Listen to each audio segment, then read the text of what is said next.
దేవుని ఘనమైన నామానికి మహిమ కలుగునుగాక. ప్రభువైన యేసుక్రీస్తు నామములో మీ అందరికీ నా హృదయపూర్వకమైన వందనాలు తెలియజేస్తున్నానండి. ఈ దినం మనము ఓర్వలేనితనం గురించి నేర్చుకోబోతున్నాం. ఓర్వలేనితనం ఏ విధంగా పనిచేస్తుంది, ఓర్వలేనితనం వలన కలిగే నష్టాలు ఏంటివి, అసలు ఓర్వలేనితనం మీద దేవుడు ఎలా చర్య తీసుకుంటున్నాడు అనే ఆత్మీయ సత్యాలు మీతో మాట్లాడడానికి ఆశపడుతున్నాను.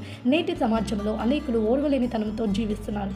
కుటుంబ వ్యవస్థ కావచ్చు, రాజకీయ వ్యవస్థ కావచ్చు, ప్రతి వ్యవస్థ మనము ఏ వ్యవస్థను తీసుకున్నా కూడా దాంట్లో ఒకరిని చూసి ఒకరు ఓర్చుకోలేకపోతున్నారు, ఒకరిని చూసి ఒకరు భరించలేకపోతున్నారు, ఒకరిని చూసి ఒకరు తట్టుకోలేకపోతున్నారు. ఒకరి ఎదుగుదలను చూసినప్పుడు అయ్యో నాకెందుకు లేదు అటువంటి ఎదుగుదల, నేనెందుకు బ్లెస్ అవ్వట్లేదు, నా జీవితం ఎందుకు ఇట్లా ఉంది అని చెప్పి తమ జీవితాలను నాగం చేసుకున్న వారు లేరా అండి? అప్పులు చేసి అనేకమైన పరిస్థితులు, అనేకమైన మార్గాల గుండా అనేకమైన వంకర త్రోవలను ఎంచుకున్న వారు లేరా అండి? చాలామంది ఉన్నారు. చాలామంది యొక్క వ్యక్తిగత జీవితాలు ఎలా ఉన్నాయి అని అంటే, ఒక మనిషి ఒక మంచి డ్రెస్ వేసుకున్నా, మంచి చెప్పులు వేసుకున్నా, మంచి ఉద్యోగాన్ని కలిగి ఉన్నా, లేదా మంచి ఇల్లును కలిగి ఉన్నా, అంటే భౌతికపరమైన ఏ విషయాలలో సమృద్ధిగా జీవించినప్పటికైనానో దాన్ని ఓర్చుకోలేకపోతున్నారు. ఒకవేళ తన కుటుంబంలో కూడా ఇది చాలా తీవ్రంగా పనిచేస్తుంది. కుటుంబాలను ఇది చీల్చి వేస్తుంది. కుటుంబ వ్యవస్థను దేవుని నుండి దూరం చేస్తుంది. నీ యొక్క వ్యక్తిగత ఆత్మీయ స్థితిని ఏం చేస్తుంది? ఇది బ్రద్దలు చేస్తుంది, ముక్కలు చేస్తుంది. ఓర్వలేనితనం, దేవునికి ఓర్వలేనితనం అంటే నచ్చదండి, ఇష్టం ఉండదు. దేవుడు దాన్ని యాక్సెప్ట్ చేయడు. ఎందుకు అని అంటే, పరిశుద్ధ గ్రంథంలో అసలు ఓర్వలేనితనం గురించి యేసయ్య ఏం చెప్తున్నాడో తెలుసా? మనకి పరిశుద్ధ గ్రంథంలో మనం చూసినట్లయితే ఆది కాండంలో ఆదాము కుమారులైన కయీను, హేబేలు ఇద్దరు కుమారులను దేవుడు బలి తెమ్మంటాడు. బలి తెమ్మన్నప్పుడు శ్రేష్టమైన బలిని, దేవునికి ఇష్టానుసారమైన బలిని, దేవునికి యోగ్యమైన బలిని ఎవరిస్తాడు? హేబేలు ఇస్తాడు. హేబేలు ఇచ్చినప్పుడు దేవుడు చాలా సంతోషపడతాడు. దేవుడు తన ఆనందాన్ని వ్యక్తపరుస్తాడు, తన సంతోషాన్ని వ్యక్తపరుస్తాడు. ఎందుకు దేవుడు హేబేలు యొక్క అర్పణను అంగీకరించాడు అని మనం చూసినట్లయితే, హేబేలు తనకు కలిగిన దాంట్లో అతి శ్రేష్టమైనది దేవునికి ఇచ్చాడు. అందును బట్టి దేవుడు కొద్ది దాంట్లో ఇంత నమ్మకంగా జీవించాడు కదా నా కుమారుడని దేవుడు యాక్సెప్ట్ చేశాడు. కయీను అయితే దేవుడే కదా, ఏదైతే ఏముంది ఇచ్చేస్తే అయిపోతుంది కదా, ఏదో అడిగాడు ఇచ్చి పని చేసుకొని చేతులు దులిపేసుకుంటే అయిపోతుంది అన్న విధానాన్ని, అంటే దేవునికి డిసొబీడియంట్గా జీవించాడు. అందుకారణంగా దేవుడు యాక్సెప్ట్ చేయలేదు. అర్థమవుతుందా? ఒక మాట చెప్పుకుందాం, మన కుటుంబంలో అందరినీ ఒకలాగా చూసి ఒకరిని ఒకలాగా చూసి ఎలా ఉంటుందండి? మనకి ఎంత బాధ కలుగుతుంది? అర్థమవుతుందా? సో దేవుడి కూడా ఇలాంటి విషయాలను, చిన్న చిన్న విషయాలలోనే మనం తప్పిపోతాం. పెద్ద పెద్ద విషయాలు కాదు, పెద్ద పెద్ద సంఘటనలు కాదు, పెద్ద పెద్ద థియరీ అలాంటిది ఏం లేదండి. మన జీవితంలో చిన్న చిన్న విషయాలని దేవుడు ఏం చేస్తాడు అంటే క్యాలిక్యులేట్ చేస్తూ ఉంటాడు. చిన్న దానిలోనే నువ్వు నమ్మకంగా ఉంటేనే పెద్ద వాటిని దేవునికి అప్పగిస్తాడని దేవుని వాక్యం తెలియజేస్తుంది కదా. మరి చిన్న చిన్న వాటిలలోనే మనం తప్పిపోయి, చిన్న చిన్న వాటిలలోనే దేవునికి దూరం అయిపోయి, చిన్న చిన్న వాటికి మన మనసును మనము ఏం చేసుకుంటామంటే చిన్నగా చేసుకొని, ముఖాన్ని చిన్నబుచ్చుకొని జీవిస్తున్నాం. అర్థమవుతున్నా? దేవునికి ఏర్పరిచింది ఏ విధంగా ఉందో నువ్వు చూడకముందుకే అన్ని నువ్వే డిసైడ్ అయిపోయి అన్నీ నీదే అని నువ్వు అనుకుంటే నువ్వు దేవుని కార్యాలను స్వతంత్రించుకునలేవు. ప్రేమైన దేవుని బిడ్డలారా, యేసయ్య ఏమంటుండంటే, హేబేలును దేవుడు అంగీకరించాడు, కానీ కయీనుకు లోపల ఏమైపోయింది? ఈర్ష్య ఉంటుంది, ఓర్వలేనితనం వచ్చేసింది. నేను పెద్దవాడిని ఇంట్లో, దేవునికి ముందు పరిచయమైన వ్యక్తిని నేను కదా, నన్ను వదిలిపెట్టి నా తమ్ముడిని ఎందుకు యాక్సెప్ట్ చేసిండు దేవుడు? ఒక్కొక్కరి ఎడల ఒక్కొక్క ప్రణాళిక ఉంటుంది దేవునికి, ఒక్కొక్కరి ఎడల ఒక్కొక్క పిలుపు ఉంటుంది దేవుడికి, ఒక్కొక్కరి ఎడల దేవుడు ఒక్కొక్క విధమైన ఆశీర్వాదాన్ని సిద్ధపరుస్తాడు. అవన్నీ చూడకుండానే మనకి మనమే డిసైడ్ అయిపోయి, మనకి మనమే కుటుంబంలో చీలికలు చేసుకొని, అన్నదమ్ములు విడిపోతలేరా, అక్కచెల్లెలు విడిపోతలేరా, కుటుంబం చెల్లాచెదరు అయితే లేదా, తల్లిదండ్రులను వదిలిపెట్టిన పిల్లలు లేరా, లేదా పిల్లల్ని వదిలిపెట్టిన తల్లిదండ్రులు లేరా? ఎన్నో ఉన్నాయి దారుణమైన సంఘటనలు, మనం వినలేమండి, చూడలేము. ఎన్నో భయంకరమైన పరిస్థితులు నేటి సమాజంలో అనేక మంది ఎదుర్కొంటున్నారు, ఇవన్నీ బయటికి రావట్లేదు. అర్థమవుతుందా? ఓర్వలేనితనం వల్ల నీ జీవితం ఏమైపోతుంది? మనశ్శాంతి ఉండదు, నీకు నెమ్మది ఉండదు, సమాధానం ఉండదు. నువ్వు ఎన్ని కొని తెచ్చుకున్నా ఇంకా కావాలి, ఇంకా ఉంటే బాగుండు, ఇంకా నా ఆశ తీరలేదు. అర్థమవుతుందా? నీ ఇంట్లో అన్నీ ఉండి పక్కింట్లో ఒక కొత్త వస్తువు వచ్చింది అంటే నువ్వు నిద్రపోతావా? పక్కింట్లోకి పోవడం ఎందుకు? ఆ వస్తువును చూడడం ఎందుకు? మళ్ళీ అదే నువ్వు తెచ్చుకోవడానికి అప్పు చేసి నీ కుటుంబంని బజార్లో వేయడం ఎందుకు? అర్థమవుతుంది. కానీ దేవుడు దీన్ని యాక్సెప్ట్ చేయడు. నీకు కలిగిన దాంట్లో నువ్వు సంతోషంగా ఉండు, నీకు కలిగిన దాంట్లో హ్యాపీగా ఉండు. అర్థమైనా? ఒకరికి మేలు చేసి అంటే మనం కీడు అనుభవించాలి అని దేవుని వాక్యం తెలియజేస్తుంది. మనం ఎట్లున్నాము అని అంటే, వాడికి మేలు చేస్తే వాడు ఎక్కడ బతికిపోయి, ఎక్కడ బట్ట కట్టి వాడి జీవితం ఏమైపోతుందో అని చెప్పి ఇక్కడనే తొక్కేస్తున్నాము. నీ చేతిలో సపోర్ట్ చేసే దమ్ము నీకుంది, హెల్ప్ చేసే కెపాసిటీ నీకుంది, కానీ నువ్వు హెల్ప్ చేయలేకపోతున్నావు, లేదా సపోర్ట్ చేయలేకపోతున్నావు, లేదా వారికి కావాల్సిన సోర్స్, ఇతరులకు కావాల్సిన సోర్స్ కూడా నీకు కావాలి అని నువ్వు లాక్కుని నీ ఇష్టానికి నువ్వు ఖర్చు చేసి, నీ ఇష్టానికి నువ్వు దాన్ని పాడేసి దేవుని చిత్తానికి విరోధంగా జీవిస్తున్నట్లయితే దేవుడు మాట్లాడుతున్నాడు. ప్రియమైన దేవుని బిడ్డలారా, ఓర్వలేని తనాన్ని దేవుడు యాక్సెప్ట్ చేయడు. చాలామంది దేవుని పిల్లలై ఉండి దేవుని వాక్యాలు వింటూ దేవుని గురించిన అనేకమైన విషయాలలో అవగాహన కలిగి కూడా తమ యొక్క స్వార్థాన్ని చంపుకోలేక ఈ ఓర్వలేని తనానికి పరిగెత్తుతూ ఉంటారు. నేనే గొప్ప స్థితిలో ఉండాలి, అందరూ నా దగ్గరికి రావాలి, నా కాళ్ళ దగ్గర పడి అడిగితేనే నేను హెల్ప్ చేస్తా అనే వాళ్ళు లేరా? ఉన్నారు, చాలామంది ఉన్నారు. వాళ్ళ కాలు పట్టుకున్నా కూడా హెల్ప్ చేయనటువంటి వారు కూడా ఉన్నారు. ఒక్కసారి నువ్వు దేవుని దృష్టిలోకి వస్తే నీ గతి ఏమైపోతుంది, నీ స్థితి ఏమైపోతుంది, నీ బ్రతుకు ఏమైపోతుంది.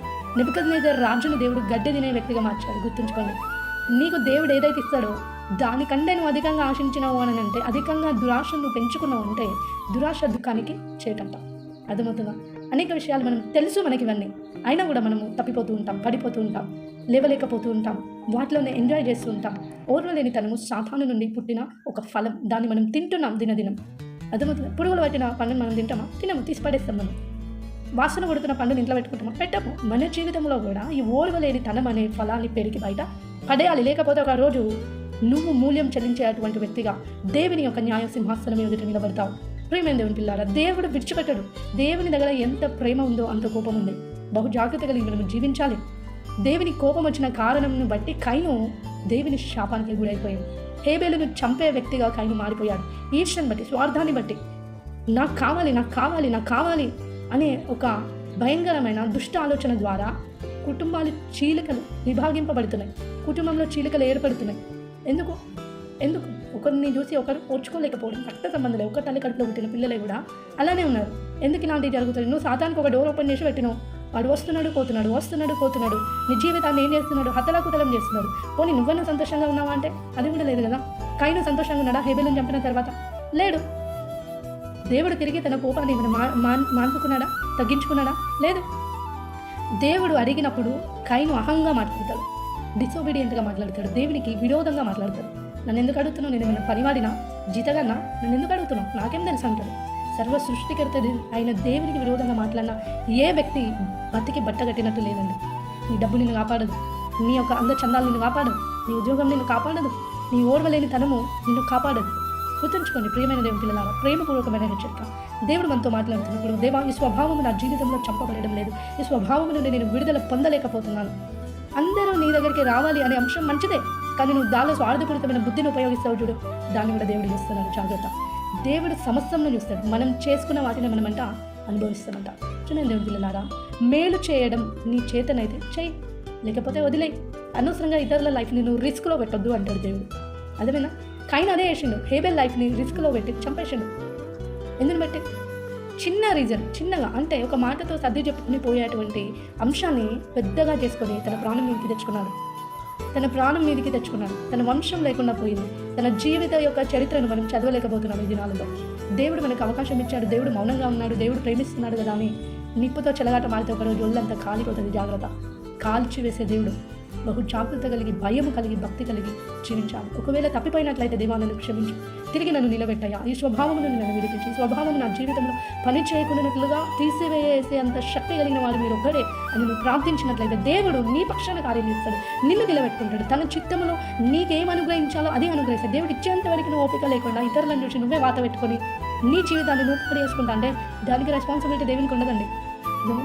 మన చేతులారా మనం చేసుకున్న దాన్ని కూడా దేవుడు బాగు చేసేంత కెపాసిటీ దేవుడికి ఉంది. అంత గొప్ప దేవుడు ఆయన. కానీ ఎందుకు నీ సమయాన్ని ఎందుకు వృధా చేసుకుంటావు? అది మొత్తం యెజబెలు కూడా అలానే చేసింది. దేవుని చిత్తానికి విరోధంగా అహం చూపించింది, గర్వం చూపించింది, ఓర్వలేని తనము చేత ప్రవక్తలను చంపేసింది. దేవుడు కొన్నాడా? దేవుడు విడిచిపెట్టాడా?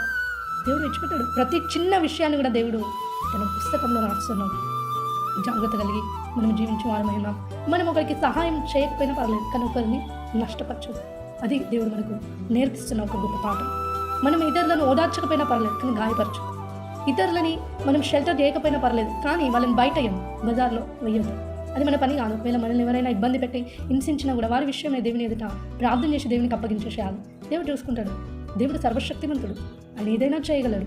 ఆయన పని నేనే చేస్తా, నా పని నేనే చేస్తా అంటే దానికి ఏమైనా వాల్యూ ఉంటుందా? ఉండదు. ప్రేమ బిడ్డలారా, నీ ఓర్వలేని తనాన్ని దేవుడు యాక్సెప్ట్ చేయడు. నీ ఓర్వలేని తనము నుండి నువ్వు విడుదల పొందాలి అంటే ప్రతిదినము ఆ ఓర్వలేని స్వభావంతో నువ్వు పోరాటం చేయాలి, యుద్ధం చేయాలి.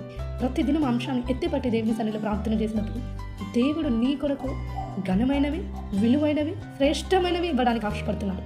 నువ్వు అపవాది యొక్క తలంపుల చేత ఎంత కాలం మీద పీడించబడతావో నీ కుటుంబంలో నెమ్మది ఉండదు, సమాధానం ఉండదు, ఎదుగుదల ఉండదు, సంపద ఉండదు, ఏమీ ఉండదు. అన్నీ తీసి పాడేస్తాడు దేవుడు. జాగ్రత్త. చివరికి మిగిలేది ఏంటి అంటే ఆస్తి నష్టం, ప్రాణ నష్టం, అనేకమైన నష్టాలను నీ కుటుంబంలో ఎదుర్కొనేటువంటి వ్యక్తిగా నిలబడతావు. స్వార్థపూరితమైన స్వభావాన్ని దేవుడు చంపివేయమంటున్నాడు. ఓర్వలేని తనములో అనేకమైన నష్టాలు ఉన్నాయండి. వాటన్నిటి నుండి మనం విడిపించబడాలి, కాపాడబడాలి, దేవుని సన్నిధిని దినదినం అభివృద్ధి పొందాలి అంటే మనము భక్తి చేయాలి, ప్రార్థన చేయాలి, దేవుని ఎదుట కన్నీరు వచ్చి దేవుని అడిగి పొందుకున్నాం, దేవునితో కొట్లాడి తెచ్చుకుందాం. కానీ మనుషుల యొక్క జీవితాలతో ఆడుకోవద్దు. మనుషుల యొక్క జీవన శైలి మీద మనం పడి వాళ్ళ పిక్కదినదు, వాళ్ళ రక్తం తాగొద్దు. ఆ పాపం అంతా దేవుడు తప్పకుండా ఏం చేస్తాడు, తన లెక్కలోనికి తీసుకొస్తాడు. హేబేలును చంపేసిన అయిపోయింది అని తప్పించుకున్నాడు. కానీ దేవుడు ఇచ్చిపెట్టిన హేబేలును ఈ యొక్క రక్తం దేవుని దగ్గర మొరపెట్టింది అంటున్నారు. మనమైతే ఏ విషయాలలో ఇతరుల ఎడల ఎట్లా ప్రవర్తిస్తున్నామో దేవుడు చూస్తలేడా? ఇతరులకు తెలియకపోవచ్చు నీ కుట్రలు, కానీ దేవునికి తెలుసు కదా. దేవుని కళ్ళు కప్పి మనము తిరగగలుగుతామా? దేవుని కళ్ళు కప్పినటువంటి వ్యక్తి కయీను. దేవుడు ఇచ్చిపెట్టిందా? సింహాసనం నుండి లేచి వచ్చి అడుగుతున్నాడు. అకౌంటబిలిటీ చెప్పాలి మనం, లేదంటే తాట తీస్తాడు. జాగ్రత్త. అటువంటి జీవితంలో మనం ఉండకున్నట్లుగా దేవుని కొరకు భయం కలిగి, భక్తి కలిగి, దేవుడు ఇచ్చేంతవరకు ఓపిక కలిగి మనము ఎలాంటి రిస్క్లో పడద్దు అంటే దేవుని మాట విని అనుసరించి జీవించినప్పుడు దేవుడు మనల్ని మెండైన దీవెనలతో నింపును గాక. Amen. Thank you. God bless you all.